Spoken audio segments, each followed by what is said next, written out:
Hello दोस्तों, नमस्कार। Mother's Glory Study Point channel पर आपका स्वागत है। तो दोस्तों, जो हम राजस्थान हिंदी ग्रंथ अकादमी की जो पुस्तक है उसके ऑल चैप्टर हम प्रश्न उत्तरी के माध्यम से पूरे करते जा रहे हैं, जो कि दोस्तों आरपीएससी सेकेंड ग्रेड और अन्य गवर्नमेंट एग्जाम के लिए बहुत ही ज़रूरी है। दोस्तों, अगर आप इस सीरीज़ को ईमानदारी से फॉलो करते हैं तो ये सीरीज़ आपके लिए बहुत ही कारगर सिद्ध होगी। तो दोस्तों, आज का जो हमारा टॉपिक है वो राजस्थान में अंग्रेजी प्रभुत्व और उसके परिणाम। टॉपिक क्या है? राजस्थान में अंग्रेजी प्रभुत्व एवं उसके परिणाम। तो शुरू करते हैं वीडियो शुरू करने से पहले अगर मेरा वीडियो पसंद आए तो इसको लाइक, शेयर एंड सब्सक्राइब जरूर करना। तो दोस्तों, शुरू करते हैं। आज का जो पहला क्वेश्चन है वो है, किसने घेरे की नीति के स्थान पर अधीनस्थ पार्थिक की नीति को अपनाया था? किसने घेरे की नीति के स्थान पर अधीनस्थ पार्थिक की नीति को अपनाया था? तो दोस्तों, इसका जो आंसर है वो है option number the Lord Hasting. Lord Hasting ने घेरे की नीति के स्थान पर अधीनस्थ पार्थिक की नीति को अपनाया था। याद रखना, लॉर्ड हेस्टिंग। आगे देखते हैं, सर्वप्रथम किस राज्य ने अंग्रेजों से संधि की? सर्वप्रथम किस राज्य ने अंग्रेजों से संधि की? तो दोस्तों, इसका जो आंसर है वो है ऑप्शन नंबर करौली। करौली राज्य ने 9 नवंबर 1817 को अंग्रेजों के साथ जो संधि की दोस्तों। और इसके जो शासक थे दोस्तों उस टाइम वो थे महाराजा हरबख्शपाल। कौन थे? महाराजा हरबख्शपाल इनके इस करौली राज्य के शासक थे। आगे देखते हैं, राजपूताना रेजिडेंसी का गठन कब किया गया? राजपूताना रेजिडेंसी का गठन कब किया गया? तो दोस्तों, इसका जो आंसर है ऑप्शन नंबर ब 1818 ईस्वी को राजपूताना रेजिडेंसी का गठन किया गया। आगे देखते हैं, सुमेलित करें। सुमेलित करने का प्रश्न है दोस्तों। एक तरफ राज्य दे रखे हैं और एक तरफ दे रखे हैं संधि, सहायक संधि के समय शासक। क्या?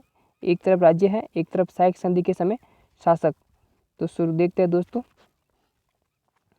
सबसे पहले भरतपुर दे रखा है, फिर अलवर, फिर जयपुर, जोधपुर, आगे बख्तावर सिंह, मान सिंह, रणजीत सिंह और जगत सिंह। तो दोस्तों, भरतपुर के जो शासक थे वो थे महाराजा रणजीत सिंह। ए में है सी। यहाँ पे देखते हैं ए में सी कौन सा है। ए में सी नंबर ऑप्शन थर्ड वाला ऑप्शन बता रहा है ए में सी। फिर जो अलवर के थे दोस्तों वो थे बख्तावर सिंह। फिर दोस्तों जयपुर के जो शासक थे वो थे जगत सिंह द्वितीय और जोधपुर के थे मान सिंह। तो देखो दोस्तों, ए में सी हो गया, फिर बी में हो गया ए, फिर सी में हो गया डी और डी में हो गया बी, यानी कि 3 नंबर ऑप्शन हमारा सही आंसर है। आगे देखते हैं, हस्तक्षेप की नीति का जन्मदाता कौन था? हस्तक्षेप की नीति के जन्मदाता कौन था? तो दोस्तों, इसका जो आंसर है वो है ऑप्शन नंबर ब लॉर्ड कॉर्नवालिस। कौन थे? लॉर्ड कॉर्नवालिस, जो कि हस्तक्षेप की नीति के जन्मदाता थे। आगे देखते हैं, अधीनस्थ पार्थिक की नीति के समय के तहत की गई संधियों की शर्तें निम्न में से कौन सी थी? क्या सवाल है? अधीनस्थ पार्थिक की नीति के तहत की गई संधियों की शर्तें निम्न में से कौन सी थी? तो पहला अ नंबर ऑप्शन दे रखा है, अंग्रेज राज्य की बाहरी आक्रमण से सुरक्षा करेंगे। ब है, प्रत्येक राज्य में एक अंग्रेज पॉलिटिकल एजेंट रखा जाएगा। और स है, राजपूत राजाओं का वंशानुगत राज्य अधिकार बना रहेगा।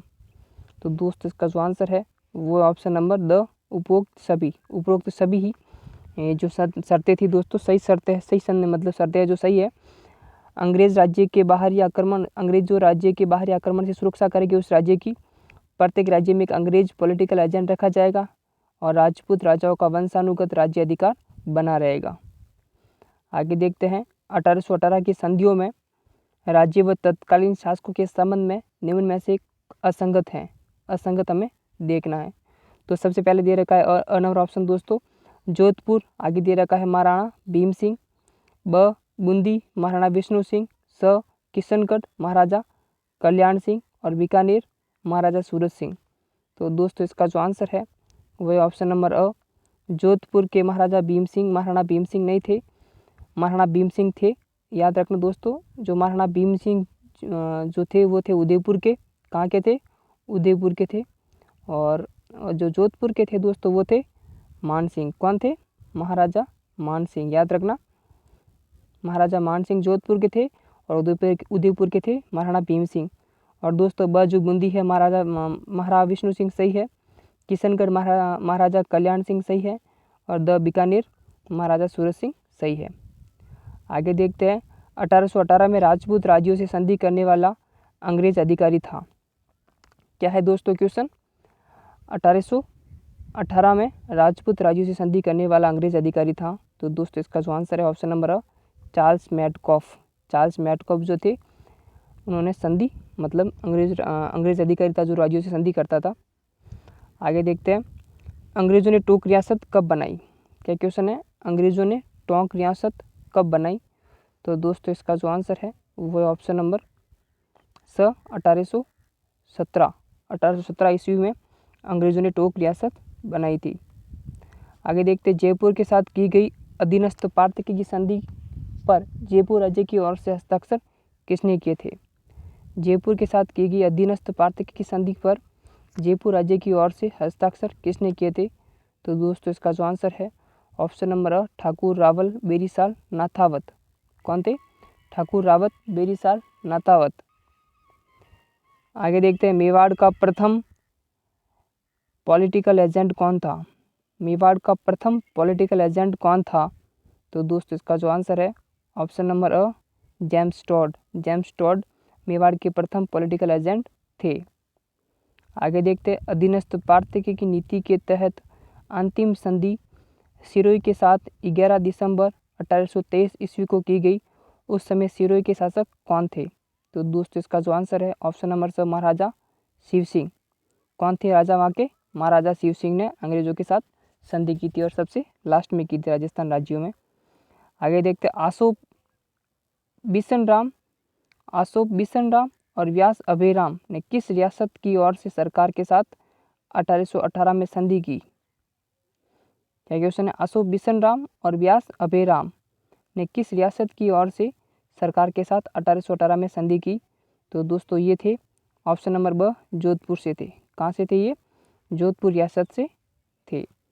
आगे देखते हैं 20 फरवरी 1818 को किस राज्य के साथ संधि के तहत दो पूरक धाराएं जोड़ी गई? याद रखना बहुत मुश्किल क्वेश्चन है दोस्तों।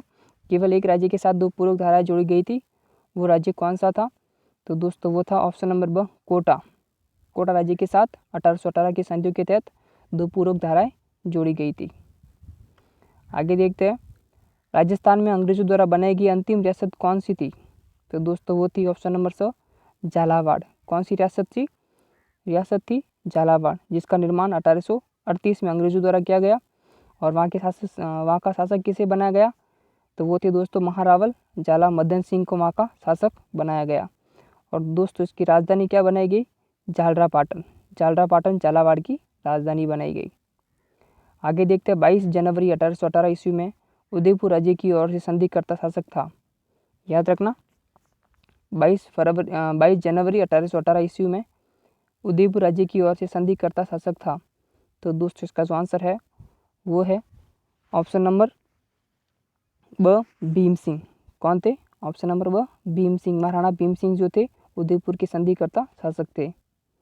उनकी ओर से अजीत सिंह ने मतलब संधि की थी अंग्रेजों के साथ। एरनपुरा में जोधपुर सीजन का गठन कब किया गया? क्या क्वेश्चन है? एरनपुरा में जोधपुर सीजन का गठन कब किया गया?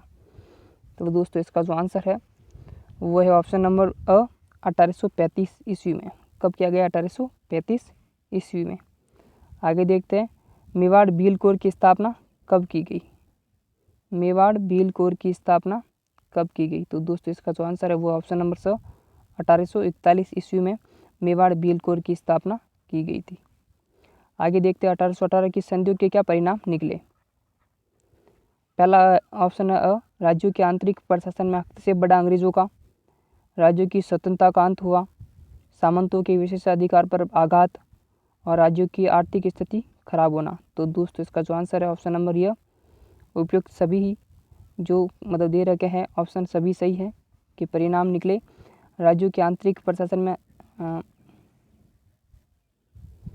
राज्य के आंतरिक प्रशासन में हस्तक्षेप बढ़ा अंग्रेजों का, राज्यों की स्वतंत्रता का अंत हुआ, सामंतों के विशेषाधिकार पर आघात पहुंचा, राज्यों की आर्थिक स्थिति खराब हो गई।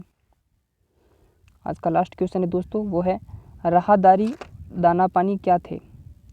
तो दोस्तों इसका जो आंसर है वो है ऑप्शन नंबर ब व्यापारियों से वसूले जाने वाले शुल्क। क्या थे? व्यापारियों से वसूले जाने वाले शुल्क। तो दोस्तों आज इसी के साथ आज का क्वेश्चन सारे खत्म होते हैं। अगर मेरा वीडियो पसंद आए तो इसको लाइक शेयर एंड सब्सक्राइब जरूर करना।